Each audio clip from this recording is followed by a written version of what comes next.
right, welcome back. Stupid versus Spread. We are in second part of our bowl breakdown.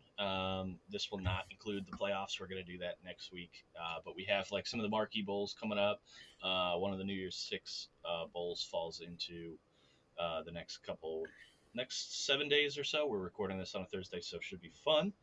So we'll go ahead and break all that down. Hopefully, not too long of an episode. Sad news out of the college football world.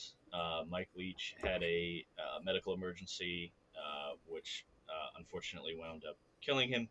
Um, for those of you who don't know, Mike Leach like designed the air raid offense. Obviously, like a wonderful character in college football.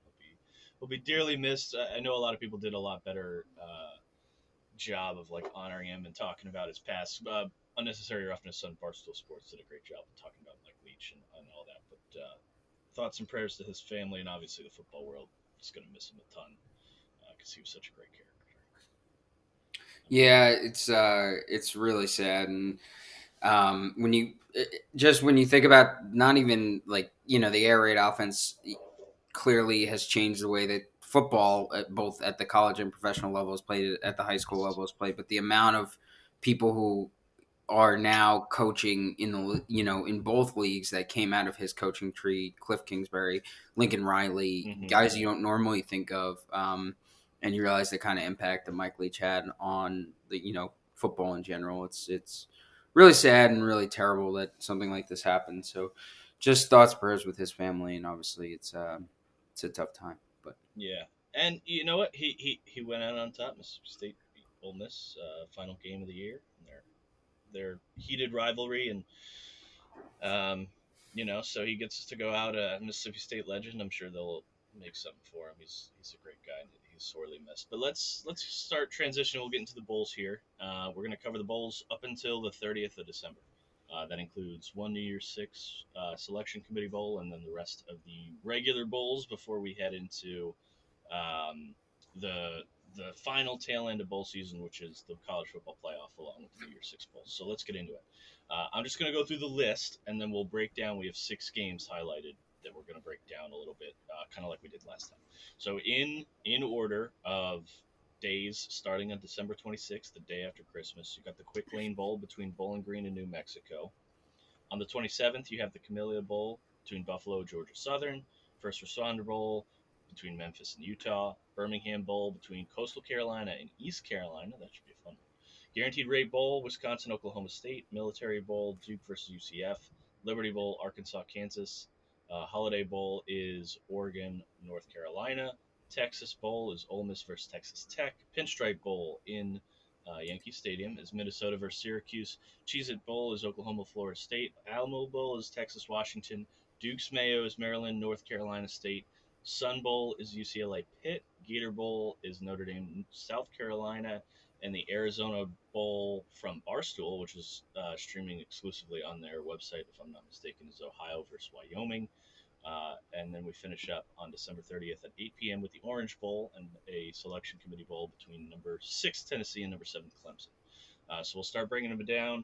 We'll start with the Guaranteed Rate Bowl. So we're going to do what we did last time. We kind of jump through some of these, the ones we think will be the best. So we'll start with December 27th, Guaranteed Rate Bowl in Phoenix, Arizona at 10:15 p.m. Eastern. Wisconsin versus Oklahoma State. Mike, go ahead, give me your pick, and kind of talk about what you think about these teams. It's an interesting game because um, Oklahoma, they're two programs that right now are sort of, I guess, not trending in opposite directions, but the momentum, I would say, is It's definitely going trending, yeah. in polar opposite directions. Wisconsin nabs what we think is an incredible hire for them. In Luke Fickell, they get a commitment from Nick Evers, right, who's the backup Oklahoma quarterback, 5-star recruit from a couple years ago, and there you would expect them to be sort of in the ascendancy back to what they've traditionally been, which is a perennial 10-win team that gets dominated by Ohio State or Michigan. And they feel like they're headed in that direction. Meanwhile, Oklahoma State loses Spencer Sanders, who was a 4-year starter for them, right? 3 or 4 year starter for them, Yep. to the transfer portal, and not something you typically see from Mike Gundy's programs. Losing players at key positions besides the NFL. So you look at that on paper, and the fact that in a very unusual situation, Luke Fickell is going to coach the bowl game for Wisconsin, which is not normal for an incoming coach. You would say that kind of what I talked about on the last episode, that you look at who has the motivation to get up and play this game. Wisconsin, it would seem clearly, would be the team out of these two that would have the motivation. Braylon Allen's going to play as long as he's healthy, which I think he is. And that defense is still pretty good. But I'm actually going to go, I think you're on the same page with me here. I'm going to go in the other direction just because I don't think Wisconsin on the whole is very good right now. I think that you can make an argument that Paul Chryst sort of maximized the talent that he had on that roster. They've been very up and down all year. They played some pretty good games, and they've lost some pretty big clunkers. So I don't really know what Wisconsin team we're going to get here. It's hard to think that with a new coach, they're going to be able to effectively implement a system. And Nick Evers isn't playing. So, Graham Mertz has already transferred to, I think, Florida. So you're not going to have him. I don't know who they're going to start at quarterback. But Oklahoma State's defense is still very good. And Oklahoma State plays an offense that is built to succeed, not despite the quarterback, but with any quarterback in that system. So, and Oklahoma State's just been the better. Now, they haven't been very good down the stretch. They've lost some pretty big games down the stretch this year. But I think Oklahoma State has just more talent all over the field. And as a result, I think they're going to be more competitive in this game. They're a sneaky good pick to take the money line here, because if you like them 3.5, you pretty much like them to win this game. Obviously, there's you like the points, but I think the bigger argument here is that if you're taking Oklahoma State at plus 3.5, you clearly think that they have more talent, and that talent's going to show. So not a bad play to go with them on the money line here. So I am riding Oklahoma State plus 3.5. Maybe sprinkle the money line if some of the other picks I have go in the right direction, but that's my pick here. Yeah, I also have Oklahoma State plus 3.5. They didn't finish off the season that great, losing to Oklahoma and then West Virginia, kind of back to back. But I see the talent that Oklahoma State's played, and I think, aside from Ohio State, Wisconsin went 6-6 and really didn't play anybody good. And they lost to a lot of those teams. They lost to Minnesota at the tail end of the season. They lost to Nebraska, or rather barely beat Nebraska. And then lost to Iowa the week before that. So they're really on kind of a downward spiral, waiting for this program to kind of bounce back. I think it will bounce back. I like who they've hired in Luke Fickell, right, and all that. I just I don't know that Luke Fickell will have had enough time to have an influence on this team. He's going to try and coach for Wisconsin. We talked about this last episode. He's going to try and coach for Wisconsin. I don't see him making such a marked improvement over what has happened over the past couple of weeks that they cover 3.5. On the flip side, Oak State, they didn't finish up great, but they have played better teams. They beat Texas. They came so close to beating TCU, which would have knocked them in hindsight out of the playoffs. So I like Oak State in this. I feel like 3.5 points is a little too much. I don't hate the money line pick either. I think it's good given that you're plus money. But yeah, I'm going to ride the points. This is, I think, one of the better bets I have for this coming week of bowl games. All right, we'll move on to the Liberty Bowl, Arkansas, Kansas. Should be a good matchup between two teams who started out a little hot and then kind of got cold towards the end of the season. But Mike, let me know what you think. So I don't have a pick for this game. My gut says lean Kansas. I think the same momentum and motivation logic applies here, in that Kansas is having a great season. They're going to want to cap it off with a win. They don't really know what direction the program's going to go, or whether or not Lance Leipold will stay. Although I think that's looking. I think they may have given him an extension, right? I think they did. They did. Okay, so never mind. Lance Leipold staying. The players are bought in. I think Arkansas, on the other hand, Sam Pittman's a good coach, but they sort of have, backed down the stretch here to the end of the season. They played some competitive games, but it's just a a slog in the SEC West. I think that if there's one team that's going to come out flat in this game, it's Arkansas. And so for that reason, I would say if you're playing this game, I think Kansas is the play. I'm not taking it, but that's what I would expect. Yeah, I kind of agree here. I, I actually am going to pick Kansas. It's kind of a two-parter. I like Lance Leipold. I also like Sam Pittman. I think he's a great coach. I just don't know that an SEC team gets up for these kind of games as much as a non-SEC team does. I know that's so like nitpicky, but both these teams are 6-6. Neither really distinguished themselves um, to be nominated for like a higher bowl. I would say that obviously Kansas kind of bouncing back in the way they did over the course of the year was really, really great. So I'm going to take the points here at +3 as it is currently. Um, Vegas agrees with me, like 91% of the What money is 91? Yeah. Kansas. So it's kind of a system play like we've been doing. Assume somebody knows something that you don't and put money on where everybody put their money. But also, like, it wouldn't shock me if or Arkansas covered. But I just don't know that Sam Pittman's going to get these guys up for a game after getting thrown around in the SEC for 12 games. So I'm going to go with Kansas here and take the points as well. Okay, we'll go to the Holiday Bowl, same day, December 28th, 8 p.m. on Fox. Oregon, North Carolina. Mike, your Tar Heels. It's a big spread. What do you think? It is. I'm gonna take UNC because I can't go against my guys.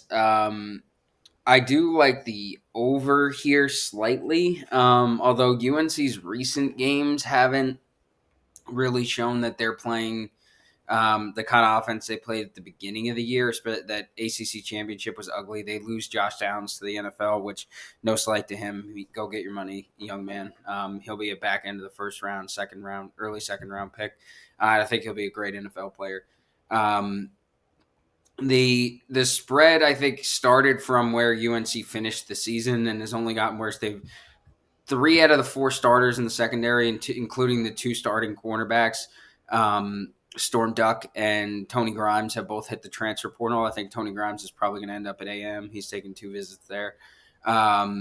So UNC has lost a lot on defense. Bo Nix is coming back. Oregon has also lost a lot on defense, a defense that wasn't particularly good to begin with in the Pac-12 this year. Christian Gonzalez goes to the NFL, and they have a bunch of transfer portal opt-outs. They have a lot of momentum from their recruiting class this year, but that's not going to help them on the field in this game. I think Oregon is the more likely team, as the favorite to come out motivated. UNC has looked slightly flat, I think, coming off the deflating Georgia Tech loss, NC State loss, Clemson blowout in the ACC championship game. I don't really know.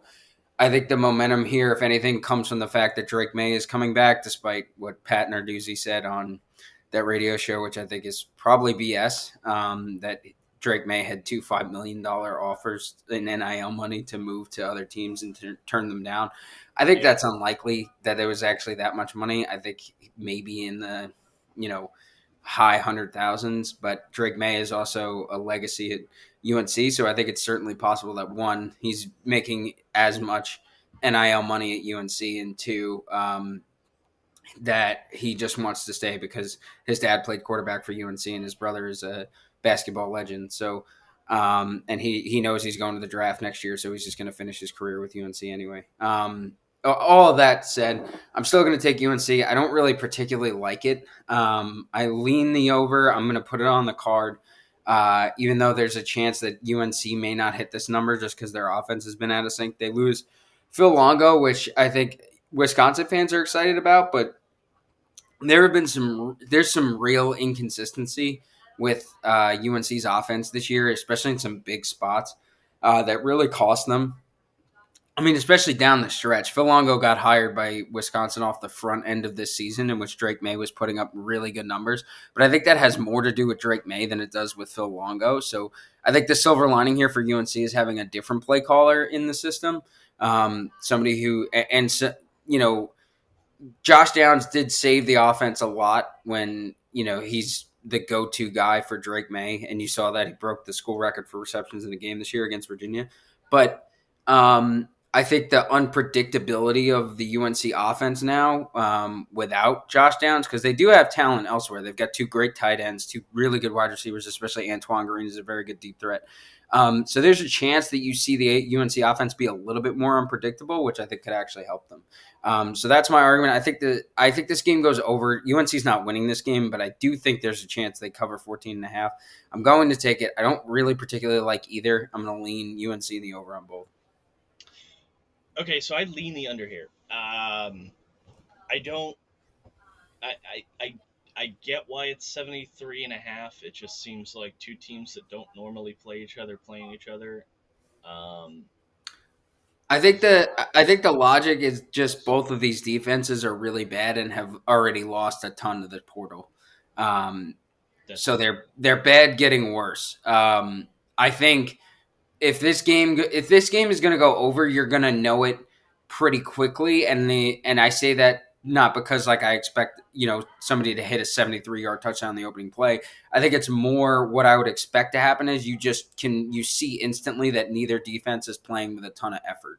And if that's the case, you hit the over basically in the first quarter. So that's kind of where I see the logic on the over. I don't hate your pick on the under. I think that there's a chance this game is like 31-14 and never comes close to hitting uh, 73 points. Yeah, you know what I might do? I might live it like after seeing the first series of each team and see how it Mm-hmm. goes. But yeah, I just don't see. And you're gonna hate me for this. I don't see North Carolina putting up like 20, more than 28. You know what I mean? And if they don't do that, then I don't know that this total hits. Like I don't know that Oregon hits 50.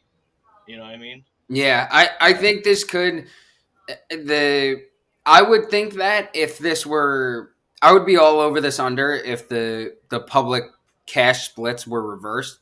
But I think right now it's almost exactly opposite of what you'd expect. So 51% of the public is on the under, but 64% of the money is on the over.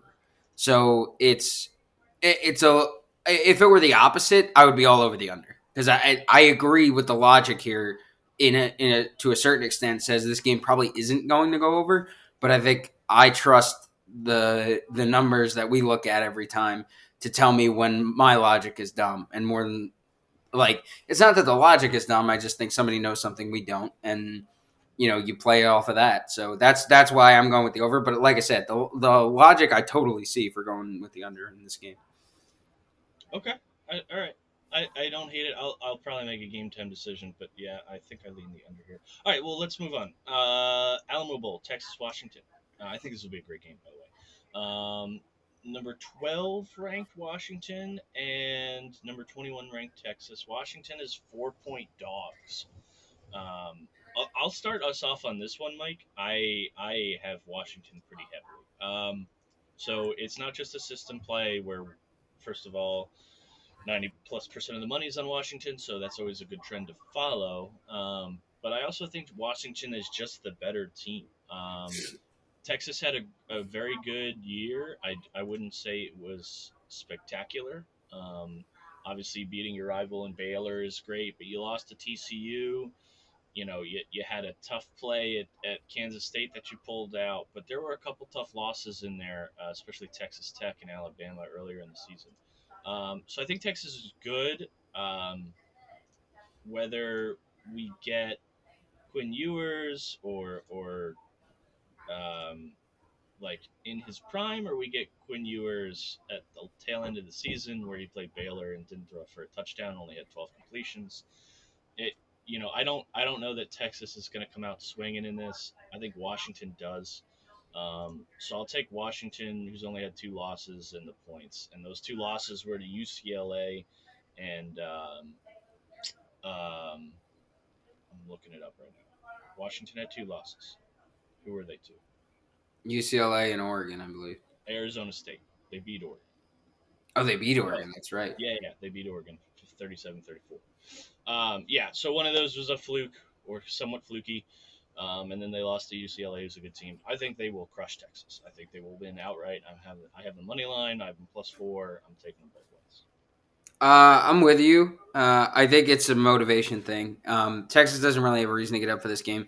Bijan Robinson's not there. They're losing a ton of players to the transfer portal, especially along the offensive line. I think if they're going to win this game, Ewers is going to have to play like the 5-star that we think he is.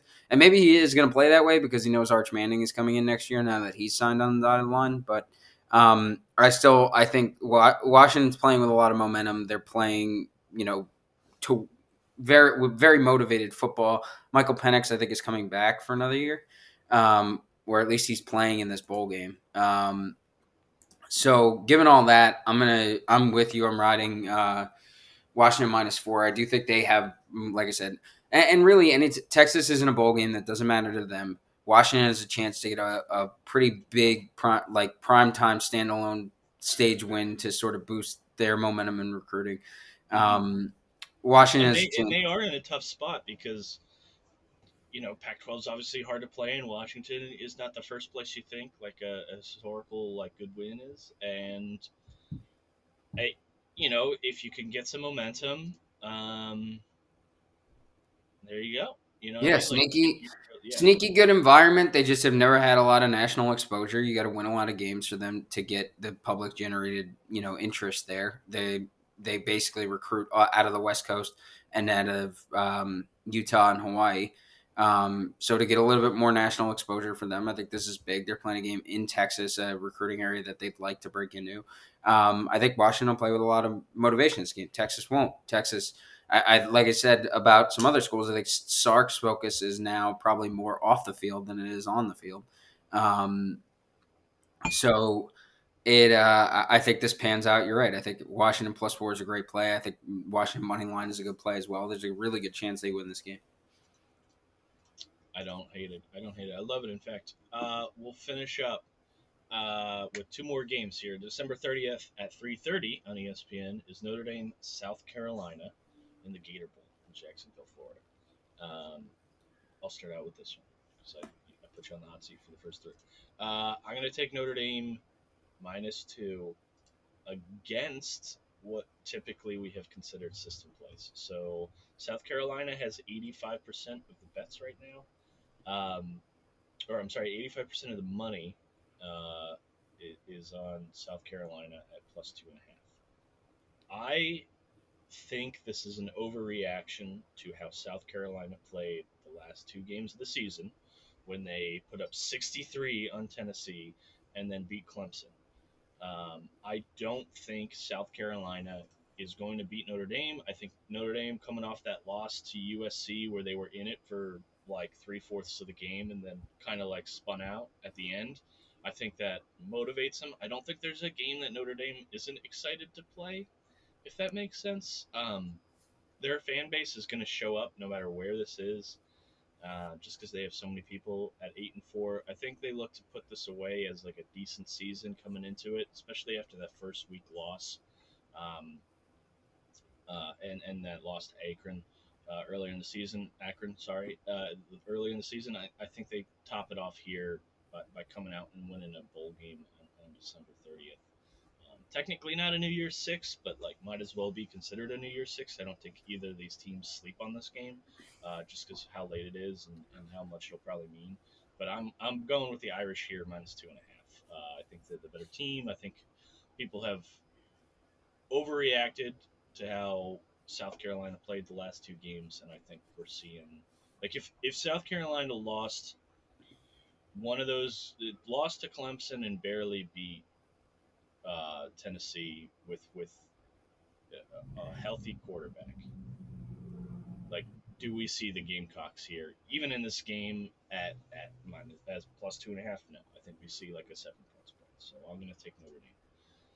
Mike, I am squaring up with you on this one. I see the logic here, and I love the logic here. And I think there's a so one, no Drew Pine at quarterback for Notre Dame. He's transferring, and no Michael Meyer, which I think is the biggest loss for them. He's going to the NFL, rightly so. So he's opted out of this game. So they don't have a quarterback. They don't have their basically biggest and only threat offensively. Um, So I have a hard time seeing how Notre Dame scores a ton of points in this game. Spencer Rattler will play for South Carolina. He is not entering the draft this year, and I think the bigger question is Shane Beamer the coach that we think Marcus Freeman is. Because Shane Beamer has parlayed 2 seasons where everybody expected nothing out of him into very successful seasons for South Carolina, Yep. where his players have played extremely motivated throughout the entire year and seem to love playing for him. And I think the biggest, like when that video came out last year when Marcus Freeman got the job at Notre Dame and Tommy Rees and going into this year, everybody said how great a recruiter Marcus Freeman is, and these guys love him and they're going to die for him, and they haven't played that way the entire year. They played better down the second half of the season, but they really struggled through the first half of this year. They generated some momentum. I think, like we talked about earlier in the year, I think that Clemson win was big for the program. I think that was huge for the program. But I think Marcus Freeman is not losing sight of the team, but I think he's one of those. He falls into that category of he's being paid to win, like on the recruiting trail, and not necessarily in games that don't matter for college football playoff implications. So I think that his focus, like I just said, will be on recruiting and not on this game. I think Shane Beamer had a great recruiting season. I think they recruited a top 15 class for the first time in a few years. But beyond that, I think his players really, really do love playing for him. And they're going to show up very motivated to win another game against a huge opponent. And they have the chance to really build, like I said, program momentum going into this offseason. So I love the momentum on South Carolina here. I think they're playing well at the right time. They clearly want to be there. Not saying Notre Dame doesn't, but I think that there's a lot more motivation on South Carolina sideline. So I'm going to take South Carolina plus 2.5. I really like them here. Okay, I like it. A little disagreement, fuel the fire. Okay, last game that we'll talk about, 8 p.m. December 30th, before New Year's Eve. Excuse me. Tennessee, number 6 ranked, versus Clemson, number 7th ranked. Probably one of the better bowl games this year. On December 30th, Tennessee is +6, and without star quarterback Hendon Hooker. I'm sorry, not Hendon Hooker. No, it is Hendon Hooker. Oh yeah, Joe, sorry. Joe Hendon Milton. Hooker. Joe Milton will be starting this game for Tennessee, I believe. Yeah, yeah. So Hendon Hooker tore his ACL and is also simultaneously preparing for the NFL draft. So Tennessee took a little hit in the point spread there at 10-2 versus 11-2 Clemson. Mike, I'll let you start out with this one. So I have no idea what this spread is going to do. No DJ, ton of transfers for Clemson. I believe they have a couple guys who are maybe not going to play going into the NFL draft. I don't think Brian Bresee is one of them, but I think Miles Murphy is not going to play, who's one of the best defensive ends in college football. So you look at that, and you say Clemson, seems to be in a little bit of a state of flux right now. They have a great quarterback. They have Will Shipley. They don't have a lot else going for them. They're going to be able. They stacked a decent recruiting class, and they're going to they're going to be able to reload, I think, fairly quickly and remain with the kind of talent that they have. But I think I don't know that they're necessarily they should deserve a 6-point spread here. But at the same time, Tennessee with Joe Milton, I think once we saw Hendon Hooker take over for him last year, you saw this Tennessee program really start to click, and I don't necessarily trust him to do the same thing this year because he throws every ball 10 million miles an hour. But at the same time, the rest of that program is still in very good shape. They've played pretty motivated. Besides that South Carolina game where they lost Hendon Hooker, and for obvious reasons, that's understandable. So I understand. At the same time, without Hendon Hooker, I kind of see where the 6-point spread comes from. I say all that to say I have no idea what it's going to do, and I'm not going to touch it. I do like the under here, only because I think Tennessee's defense is a lot better than people give it credit for. I think their offense won't perform as dynamically as this total expects it to, and I think Clemson's contribution of the 63.5 point total is coming largely from games against North Carolina and to a lesser extent South Carolina. When really North Carolina, when Kate Klubnik came in and totally took over that game, and they went on to win the ACC easily. I don't know it's going to be that easy for him against Tennessee, and I don't expect it to be. Either way, I don't think both of these teams combine to score 63 points, which would be both of their shares of 32 to 31. That's a lot of points for me. So I'm, especially in a game that neither team really cares about that much. So I am going to take the under here. That's the only play I have. I don't hate it. I've been struggling over this one because I think 63.5 is a lot. I do lean the under a little bit.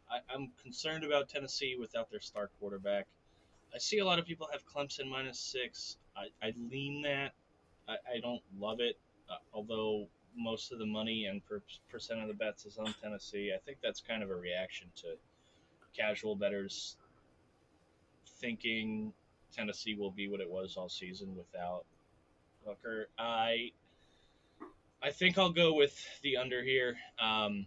63.5 points is a lot for two very good defenses. Obviously, they've let up that much, respectively, of each other, like against other teams. South Carolina obviously put up 31 on tennis on Clemson, and Notre Dame put up a lot on Clemson as well. I think the under here is most likely. I don't know that I see either Clemson or Tennessee scoring upwards of 30. So yeah, I'm going to take the under here with you. I think that's probably the best bet that is available for this game. The spread is not something I'm going to play around with and try and figure out.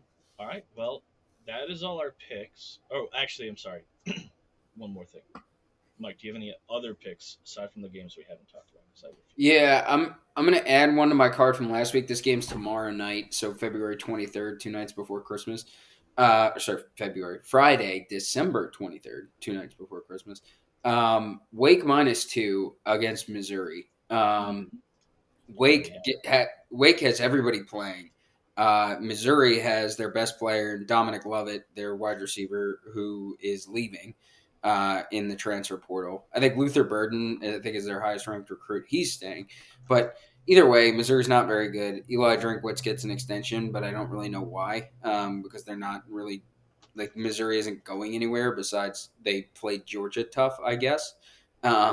Is like their argument. Like congratulations.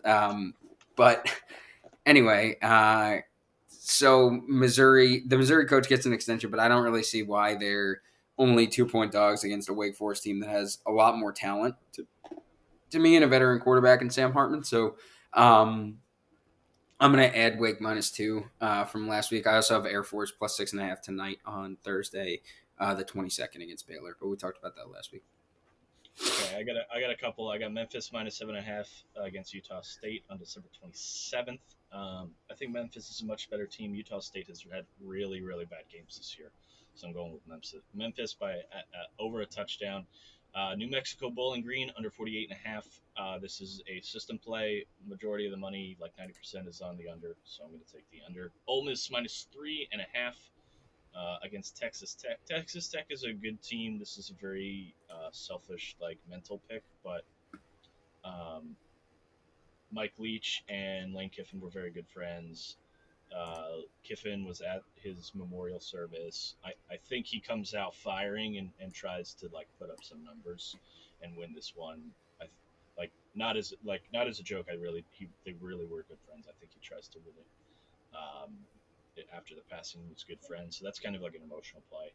Pitt UCLA under 54.5, same thing. 90% of the bets are on the under here. And then I got Wyoming +1.5 against Ohio. Not Ohio State, Ohio. Obviously, just in case anyone's wondering, in the Barstool Arizona Bowl. Wyoming's a good team. They've played some good teams this year. They've won some good games. Kind of overlooked as far as where they were this season because it's the Mountain West, so you don't always get like the best competition or people arguing. But They beat Utah State once already by 14. They beat Colorado. They beat Hawaii. Their only losses were to Boise, Fresno, and I think they had one to BYU. So they're a good team. I think they come out swinging. Um, I think it should be a good time. And Mike, you already gave yours, right? Any additional? Yes, I'm good. All right. Well, that's been our show. We'll see you next week for playoff picture breakdown and also the breakdown of our New Year's Six Bowls. Like and subscribe, and thanks for watching.